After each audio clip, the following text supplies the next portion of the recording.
ton épargne bancaire ne va pas financer la guerre. Donc tu peux respirer, tranquille, tout va bien. Et pour ça, on va faire un point très clair sur ce sujet, parce qu'il y en a beaucoup qui ont flippé de se dire « Ouh là là, on rentre en guerre, l'État va commencer à prélever dans nos assurances-vie, dans nos livrets A, dans notre compte courant. » Donc déjà, non, l'État ne peut techniquement pas taper dans votre épargne bancaire. C'est pas possible. Et encore moins dans ton assurance-vie. Donc tu peux respirer, ton argent n'est pas en danger. Tranquille, tout va bien. Et d'ailleurs, quand le gouvernement a besoin d'argent, qu'est-ce qu'il fait ? Soit il s'endette, soit il crée des nouvelles taxes. Donc au final, on sait d'où ça vient. Alors oui, c'est normal d'avoir peur, mais c'est pas une raison pour absolument ne rien faire, ne plus investir, ne plus dépenser, et en fait se dire qu'il faut rester complètement immobile. Et ça, c'est clairement la pire des erreurs. L'erreur, c'est de rien faire. Ouais, parce qu'au final, la vraie catastrophe, c'est d'attendre pendant 10 ans, et qu'au final, il n'y a pas eu de guerre.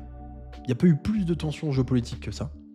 Et que toi, pendant 10 ans, t'as rien fait. Et pourtant, pendant 10 ans, tu vas continuer de travailler. Tu vas continuer d'avoir un salaire. Tu vas certainement continuer d'avoir des projets. Enfin, du moins, je te le souhaite.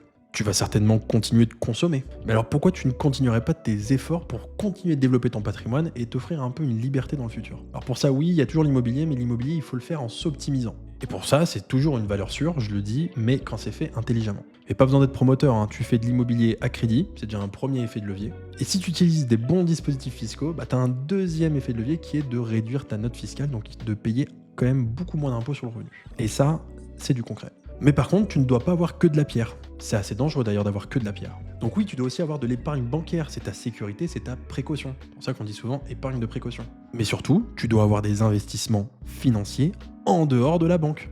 Ça, c'est une certitude. Donc oui, tu peux investir en bourse, tu peux investir à travers ton assurance vie, un contrat de capitalisation, un plan d'épargne retraite. Et je te le dis, c'est possible sur une assurance vie ou un plan d'épargne retraite d'avoir un rendement à 2 chiffres.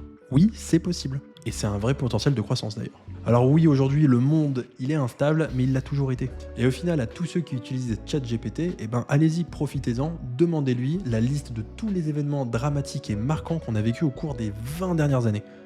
Et vous allez voir qu'en fait, quand vous vous remettez à ce moment-là, c'était la merde. Donc la vraie erreur, c'est pas de faire les mauvais choix, la vraie erreur, c'est de ne rien faire. Donc si tu veux construire un patrimoine solide, diversifié et surtout performant, et même en période d'incertitude comme on l'a aujourd'hui, t'es tombé sur le bon compte, donc t'as plus qu'à t'abonner et t'as tous les liens en description de mon profil pour aller plus loin.